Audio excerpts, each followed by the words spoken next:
అయిపోయినాక డిసెంబర్లో సర్వే అయిపోయింది. జనవరి 5 రోజు ఎలక్షన్ కమిషన్ తెలంగాణలో ఓటర్స్ 3,35,00,000 మంది ఉన్నారు అని చెప్పింది. ఓటర్స్ కాని వాళ్ళు ఎవరు ఉంటారు అంటే 0 to 18, 6 years నుంచి 18 years ఉన్న వాళ్ళ సంఖ్య స్కూళ్ళల్లో కాలేజీలలో దొరుకుతుంది మనకు. ఇంటర్మీడియట్ వరకు డిగ్రీ వాళ్ళకు ఓటాకు వస్తుంది. వీళ్ళ సంఖ్య 68 లక్షలు ఉంది వీళ్ళ సంఖ్య. తర్వాత 0 to 5 years, 0 to 5 years ఉన్న వాళ్ళ సంఖ్య 18 లక్షలు ఉంది. కేసీఆర్ కిట్లతో కంపేర్ చేసినా కూడా 14 లక్షల కిట్లు ఇచ్చాడు ఆయన ఈ 10 ఏళ్లలో. అంటే ఇవన్నీ పరిగణలోకి తీసుకుంటే 68 + 18 86, 86 + 3,35,00,000, 4,25,00,000 మంది పైన అవుతారు. మరి రేవంత్ రెడ్డి చెప్పే లెక్క 3,55,00,000 వస్తున్నది. 3% అందులో నమోదు చేసుకోలేదు అన్నారు. వాళ్ళతో కలిపినా కూడా 3.65 వస్తుంది. మరి ఎక్కడ వీళ్ళు ఈ 40 ఇప్పుడు ఇంకా 3.66 అంటే 4.25, 80 లక్షల మంది, మధ్యలో 60 లక్షల మంది, 60 లక్షల మంది మిస్ అయ్యారు. తర్వాత రెండవది మల్లన్న మాట్లాడేటప్పుడు చెప్పాడు ఆధార్ కార్డులే 4 కోట్లు ఉన్నాయన్న అన్నాడు. అంటే చిన్న పుట్టిన పిల్లానికి కూడా ఆధార్ కార్డు ఉంటుంది కదా. మరి 4 కోట్ల ఆధార్ కార్డులే ఉన్నాయి. ఆధార్ కార్డు రాని వాళ్ళు చాలామంది ఉంటారు. మరి ఆయన లెక్క ప్రకారం కూడా అట్లే వస్తున్నది. తర్వాత ఈ మధ్యకాలంలో ఎవరు ఏ రకమైన సర్వేలు ప్రకటించినా కూడా 13.6% యావరేజ్గా జనాభా గ్రోత్ రేట్ ఉంటుంది. మనం 2011 సెన్సెస్కి యాడ్ చేసినా కూడా 4 చిల్లర వస్తుంది. లాస్ట్ సెన్సెస్ 2011 ఆ 11తో కంపేర్ చేసినా కూడా 13.6 యాడ్ చేసినట్టయితే 4.2 పైన వస్తుంది, 4.3 దాకా వస్తుంది. తర్వాత రేషన్ కార్డ్స్ ఆల్రెడీ ఉన్నాయి, తర్వాత పెండింగ్లో ఉన్నాయి అప్లికేషన్లు. కంపేర్ చేసినా కూడా 4.3 crores అవుతున్నాయి. మరి ఏ లెక్క ప్రకారం చూసినా రేవంత్ రెడ్డి కరెక్ట్ కాదు. తర్వాత సరి చేసుకోవడానికి ఏదైతే 2 weeks టైం ఇచ్చి ఎన్రోల్మెంట్ ఎట్లా చేసుకుంటారు? ఇప్పుడు వాళ్ళు ఇంటికి పోయి అడిగితేనే చెప్పలేదు. నాకు ఉన్న పక్కా ఇన్ఫర్మేషన్ ఏంటంటే 60% దాకా రూరల్లో అయింది సర్వే, 60 to 70 మ్యాక్సిమం. పట్టణాల్లో మాత్రం 30 to 40, higher side rural towns ఉంటాయి కదా 50%. హైదరాబాద్లో అయితే నాట్ ఈవెన్ 30 to 40 కూడా కాలేదు. బట్ దాన్ని అంతా కూడా మ్యానిపులేట్ చేసి ఒక ఫిగర్స్ మనకు చూపెట్టారు. కాబట్టి ఆ సర్వేకి ఏ రకమైన సాంక్టిటీ లేదు. సమయం ఇచ్చినా కూడా ఎవరు పోయి అప్లికేషన్ ఎన్రోల్ చేసుకోరు. 75 వివరాలు అడిగితే ఎవరు చెప్తారు? అంత ఓపికగా ఎన్రోల్ చేసే వాళ్ళకు కూడా హడావిడిగా క్లోజ్ చేసుకొని పోవాలని ఉంటుంది. కాబట్టి ఇవన్నీ కూడా ఏంటంటే శాస్త్రీయంగా లేవు. కేసీఆర్ సర్వే శాస్త్రీయంగా ఉందంటే నేను దాన్ని కూడా 100% ఒప్పుకోను. ప్రజల లోపల చైతన్యం ఇయ్యలే కాబట్టి వీళ్ళు ఏదో అడిగారు, వాళ్ళు ఏదో చెప్పారు. పోయి సర్వే చేసింది మాత్రం తప్పుపట్టలేము. కానీ నమోదైన వివరాల్లో 30 లక్షల మంది బీసీ అని రాశారంటే అది కూడా కరెక్ట్ సర్వే కాదు. కాబట్టి ఒకవేళ సెన్సెస్ ప్రకారంగా కనుక కేంద్ర ప్రభుత్వం ఇప్పుడు 2026లో సెన్సెస్ వాళ్ళు చేయలే కాబట్టి చేస్తామని అంటున్నారు. కులగణన అందులో పెట్టినట్టయితేనే న్యాయం జరుగుతుంది. లేదంటే రాష్ట్ర ప్రభుత్వం ఆ సెన్సెస్ ఎట్లా చేస్తారో ఆ పద్ధతిలో చట్టబద్ధంగా ప్రతి ఒక్క వ్యక్తి కవర్ అయ్యేటట్టుగా చేస్తే అవుతుంది. లాస్ట్ ఆప్షన్ ఏంటంటే మొన్న మేము అనుకున్నాము, మున్నూరు కాపుల మీటింగ్ ఒకటి అయింది. బండి సంజయ్ దగ్గర నుంచి అన్ని పార్టీల వాళ్ళు, తీన్మార్ మల్లన్న, తర్వాత రవిచంద్ర గారు, గంగుల కమలాకర్ గారు, జోగు రామన్న, అంటే అన్ని కమ్యూనిటీస్లో ఉన్న మున్నూరు కాపులలో అన్ని పార్టీలలో ఉన్న వాళ్ళందరూ కూడా వచ్చి మీటింగ్ పెట్టుకున్నారు. అప్పుడు ఒక ప్రతిపాదన ఏమొచ్చిందంటే ఈ కనీసం 5 ప్రధాన కులాలు ఏవైతే బీసీలలో ఉన్నాయో, ఇప్పుడు కుర్మా యాదవ్ కావచ్చు, గౌడ్స్, పద్మశాలీసు, ముదిరాజు, మున్నూరు కాపు, ఒక కమిటీ వేసుకొని ప్రతి మండలంలో కూడా ఆ కమిటీకి ఒక కింది సబ్ కమిటీ వేసి ప్రతి ఊర్లో మనమే సర్వే చేద్దాం.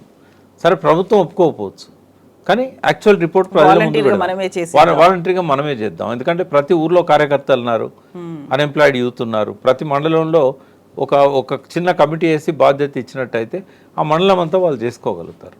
ఒక ఆలోచన అది మేము పెట్టాము. బహుశా అది కనుక కార్యరూపం దాల్చినట్టయితే కనీసం బీసీలలో క్లారిటీ వస్తుంది. అప్పుడు ప్రభుత్వం ఎన్ని చెప్పినా కూడా బీసీలు నంబరు, ఆధార్ కార్డులతో సహా వాళ్ళని ఎన్రోల్ చేయాలనేది, ఏ కులానికి ఎవరెవరు వాళ్ళ ఆధార్ కార్డు నంబర్ ఏంటి. ఇప్పుడు సరికొత్తగా బీసీ సీఎం అనగానే అందరూ కాంగ్రెస్ పార్టీ వైపు ర్యాలీ అవుతారనా, లేకపోతే ఇప్పుడు బీసీల రాజకీయ పార్టీ రాబోతుంది దానికి చెక్ పెట్టడానికి? పార్టీ కోసం అయితే ఏర్పాట్లు జరుగుతున్నాయి. బట్ ఎప్పుడైతే కాంగ్రెస్లో మేము బీసీ ముఖ్యమంత్రి మేము ఇస్తాము అని అంటే తీర్మానం వలన కొద్దిగా అటువైపు మొగ్గు చూపే అవకాశం ఉంది. ఇప్పటివరకు ఏంటంటే కొంత ఆయన ఒకవేళ వాళ్ళు తనని భరించలేకపోవచ్చు, బయటికి పంపిస్తే కనుక పార్టీ పెట్టుకోవాలనే ఆలోచనలో ఉన్నట్టుగా నాకు తెలుసు. మరి ఆయన పార్టీ పెట్టడానికి ముందుకు వస్తాడా లేకుంటే కాంగ్రెస్లో బీసీ సీఎం కోసం ప్రయత్నం చేస్తాడా అని చూడాల్సి ఉంది. బీజేపీలో కూడా అందులో ఉన్నవాళ్ళు ఆర్ఎస్ఎస్ బ్యాక్గ్రౌండ్ ఉన్నవాళ్ళు ప్రధానంగా ముందున్నారు. ఈటెల రాజేందర్ని ఒకవేళ అధ్యక్షుడిని చేసినా కూడా ఆ పార్టీ ఆయనకే సీఎం ఇస్తుందా, లేపు ఆయన గెలిపించిన తర్వాత బండి సంజయ్ సీఎం అవుతాడా అంటే కొంచెం బీజేపీ అధికారంలోకి రావడం అనేది కొంచెం డిస్టెంట్గానే ఉంది. ఎందుకంటే ఫస్ట్ ప్రియారిటీ టీఆర్ఎస్కే ఉంటుంది నెక్స్ట్ ఎలక్షన్లో, సెకండ్ ప్రియారిటీ కొంత కాంగ్రెస్కి ఉంటుంది, థర్డ్ ఆప్షనే బీజేపీకి మిగులుతుంది. కాబట్టి బీజేపీకి అధ్యక్షుడిని ఇచ్చే అవకాశం ఉంటుంది కానీ సీఎంను చేద్దామన్నా చేయలేని పరిస్థితి వాళ్ళకు ఉంటుంది. ఒకవేళ ఎవరైనా బలమైన నాయకుడు బీసీలో నుంచి వచ్చి పార్టీ పెట్టినట్టయితే ఈ బీసీల ఓట్లు 4 రకాలుగా చీలిపోయే ప్రమాదం ఉంటుంది. అందువల్ల ఇమ్మీడియట్గా పార్టీ పెట్టగానే ఎమ్మెల్యేలను గెలిపించుకోవడమో లేకుంటే అధికారంలోకి నేరుగా రాకపోయినా ఇంకొక పార్టీతో కలిసి అలయన్స్లో రావడము అనేది కొంచెం ప్రత్యామ్నాయం అనేది ఇప్పుడే కాదు ఇక. ఎందుకంటే ఇప్పుడు కాంగ్రెస్ మనం లాస్ట్ టైం మాట్లాడుకున్నప్పటికీ ఇప్పటికి చాలా తేడాలు ఉన్నాయి. ఎందుకంటే అంటే బీసీలలో చైతన్యం పెరిగింది, బట్ అన్ని పార్టీలలో కూడా బీసీ వాదానికి బలం చేకూరింది. ఇప్పుడు మహేష్ గౌడ్ ఏదైతే చెప్పాడో ఇది లేటెస్ట్ డెవలప్మెంట్. అప్పుడు మనం దాన్ని ఊహించలేదు. ఇప్పుడు బీసీలో పార్టీ పెడదామన్న వాళ్ళే ఇట్లా అడ్జస్ట్ అయిపోయారు అనుకో, ఇంకా పార్టీ పెట్టడానికి ఎవరు ముందుకు రాకపోవచ్చు. బట్ అది కొంచెం డిస్టార్ట్గానే కనబడుతున్నది. ఇవాళ ఉన్న సిచ్యువేషన్ మనం దృష్టిలో పెట్టుకున్నప్పుడు 3 పార్టీలలో బీసీ ఓటు చీలిపోయే అవకాశం ఉంది. బట్ ప్రభుత్వ వ్యతిరేకతతో వచ్చే ఓటు అంతా కూడా టీఆర్ఎస్ కొంచెం ప్లస్ అవుతుంది. టీఆర్ఎస్ అధికారంలోకి వస్తుందనే ఒక నమ్మకం వచ్చినప్పుడు బీజేపీకి పోదాం అనుకున్న వాళ్ళు కూడా పోరు, వాళ్ళు ఇటువైపే ఉంటారు. కాబట్టి టీఆర్ఎస్కే ప్లస్ అయ్యేటట్టుంది. సో ఈవెన్ బీసీ సీఎం అని అనౌన్స్ చేసినప్పుడు కూడా వాళ్ళకి అది ప్లస్ అవ్వదు కాకపోవచ్చు, ఎందుకంటే కాంగ్రెస్కి యాంటీ ఇన్కంబెన్స్ ఎదుర్కోవాల్సి వస్తుంది కదా. బీసీ సీఎం ఇస్తామన్నా కూడా బీసీలు అంతా పోలరైజ్ అయ్యే అవకాశం తక్కువ ఉంటుంది. ఎందుకంటే ఇప్పటికే చాలా కోపంగా ఉన్నారు, మనకు రైతు బంధు ఇవ్వలేదు, ఇట్లా మభ్య పెడుతున్నారు, రుణమాఫీ ఇవ్వలేదు, ఈయన చెప్పిండి అని మళ్ళీ పోయి మనం అప్పులు తెచ్చుకున్నాము, ఇవన్నీ అప్పులు మన నెత్తి మీద ఉన్నాయి, వడ్డీ మీద పడుతున్నది. ఈ ఫ్రస్ట్రేషన్ అనేది బీసీలలో చాలా ఉంది. తర్వాత పవర్ కట్స్ ఇట్లాంటివి బాగా జరుగుతున్నాయి. ఇంకోటి మీకు చెప్పబోయేది ఏంటంటే రేవంత్ రెడ్డి గారు ఇవాళ ఒక స్టేట్మెంట్ ఇచ్చాడు, నీళ్ళ కష్టాలు ఉండకుండా చూడండి అని. అది జస్ట్ ఇంపాసిబుల్ అమ్మ. 100% హైదరాబాద్లో ప్రతి కుటుంబం ఇంకొక 1-2 months తర్వాత విపరీతమైన నీటి కొరతను ఎదుర్కొంటుంది. ఇప్పుడు అంతా డ్రమ్ములు పెట్టుకొని వాళ్ళు ఇచ్చే గంటల 2 yearsకి ఒక గంట ఇస్తే మా ఎక్కువ అవుతుంది. ఎందుకంటే గోదావరిలో నీళ్ళు నింపలేదమ్మ వీళ్ళు అవకాశం ఉన్నా కూడా. ఇప్పుడు మేడిగడ్డ లేకున్నా కూడా కన్నెపల్లి దగ్గర ఒక చిన్న కట్టేసుకొని నీళ్ళు లిఫ్ట్ చేయొచ్చు, హెడ్ వచ్చేంత వరకు కట్టేసుకొని. కానీ 2 సంవత్సరాల నుంచి చేయలేదు.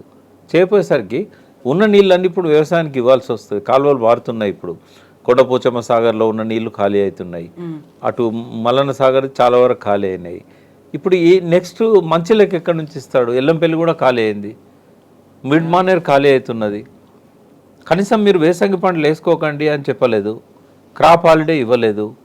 ఇప్పుడు ఏమైందంటే హైదరాబాద్కు మాత్రం నీటి కష్టాలు వస్తాయి, మళ్ళీ పరిశ్రమలకు కూడా మూతపడే పరిస్థితి వస్తుంది. అంటే హాలిడే ఇస్తారు కదా అప్పుడు, పవర్ కట్ ఇచ్చినట్టుగా వాటర్ లేకపోవడం వల్ల కూడా వాటర్ లేదు, పవర్ కూడా ఉండదు. ఇప్పుడు ఎన్ని డబ్బులు పెట్టి ఇప్పుడు 10 రూపాయలకు యూనిట్ పెట్టి కొనాల్సిన పరిస్థితి వచ్చింది ఇప్పుడే. ఇంకా అసలు రాబోయే రోజులు ఇంకా కష్టంగా ఉంటాయి. ఏప్రిల్ మే అనేది చాలా గడ్డు కాలం.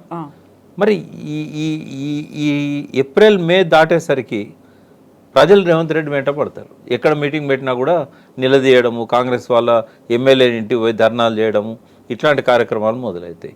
ట్యాంకర్లు మనం పోయిన సంవత్సరమే చూసాం. అంటే పార్టీ అధికారంలోకి వచ్చినాక 1 yearలోనే కరెంటు కష్టాలు మొదలైనవి, నీళ్ళ కష్టాలు మొదలైనవి, సాగునీటి కష్టాలు మొదలైనవి. ఆ సంవత్సరం కేసీఆర్ మీద తప్పులేసి తప్పించుకున్నాడు. కానీ ఇప్పుడు వేయడానికి లేదు. ఇంకా ఇప్పుడు ఆయనే సమాధానం చెప్తాడు కేసీఆర్, ఈ కష్టాలు నా వల్ల రాలేదు, ఈయన వల్ల వచ్చినాయని. కాబట్టి ఇదంతా జరిగిన తర్వాత కాంగ్రెస్కి ఇంకా మంచి పేరు వస్తుందని నేనైతే. ఇంకోటి ఆయనకు డబ్బులు తెచ్చుకోవడానికి కూడా ఇప్పటివరకు ఏర్పాట్లు చేసుకోలేదు. లోన్లు 1,30,000 కోట్లు అదనంగా లోన్ తీసుకున్నారు. అంటే ఇది record, all time record. KCR పాలనలో కూడా ఒక సంవత్సరంలో 1,30,000 కోట్లు లోన్ తీసుకున్నది లేదు. బట్ ఎన్ని నెపాలు వేసినా కూడా ఎల్లకాలం ప్రజలు నమ్మరు కదా. కాబట్టి యాంటీ ఇన్కంబెన్సీ అనేది టీఆర్ఎస్ ఖాతాలోకి పోతే కనుక ఇంకా వాళ్ళదే అధికారం వచ్చే అవకాశం కనబడుతూ ఉంది. మళ్ళీ అది 5 ఇయర్స్కి వస్తుందా 2 ఇయర్స్కి వస్తుందా చెప్పలేము. ఎందుకంటే ఒక పక్కన ఎమ్మెల్యేలలో బేరసారాలు ఇటు అటు షిఫ్టింగ్స్ ఇవన్నీ ఆలోచనలు జరుగుతూ ఉన్నాయి. ఒకవేళ ఏ పార్టీ కూడా గవర్నమెంట్ ఫామ్ చేయలేకపోతే 20-25 మంది ఎమ్మెల్యేలు ఇటు అటు జరిగారనుకోండి, ఏ పార్టీ కూడా గవర్నమెంట్ ఫామ్ చేయదు. తప్పుతుంది అక్కడ. ఇప్పుడు ఏమవుతుందంటే రద్దు అవుతుంది, మళ్ళీ ఎలక్షన్స్ వస్తాయి. బీజేపీ చూస్తుంది మళ్ళీ ఎలక్షన్ పెట్టడానికి. చంద్రబాబు పవన్ కళ్యాణ్ బీజేపీ మళ్ళీ ఒక కూటమి ఏర్పడే అవకాశం ఉంటుంది. అప్పుడు ఏమవుతుంది, ఉన్న కాంగ్రెస్ ఓట్ బ్యాంక్ కూడా చీలిపోతుంది. ఇటు బీజేపీ ఇటు టీఆర్ఎస్ అటు కాంగ్రెస్ ట్రయాంగిల్ ఫైట్లు ఎవరు వస్తారనేది మళ్ళీ మనం చూడాల్సి ఉంటుంది. బట్ ఏదున్నా రాబోయే రోజుల్లో కొంత టీఆర్ఎస్కి అనుకూలంగా, అంటే మధ్యంతర ఎన్నికలు వచ్చినా కూడా టీఆర్ఎస్ గెలిచే పరిస్థితి వస్తుంది అనేది ఇప్పుడున్న అంచనా. ఒకవేళ రాబోయే రోజుల్లో ఇంకా క్రైసిస్ పెరుగుతుంది కాబట్టి ఎప్పుడు ఎలక్షన్ వచ్చినా టీఆర్ఎస్కి అనుకూలంగా రావచ్చు అనేది కొంత అనలైజ్ చేసినప్పుడు మనకు కనబడుతున్న సిచ్యువేషన్. ఎస్ ప్రకాష్ గారు, థ్యాంక్ యూ సో మచ్ అండి.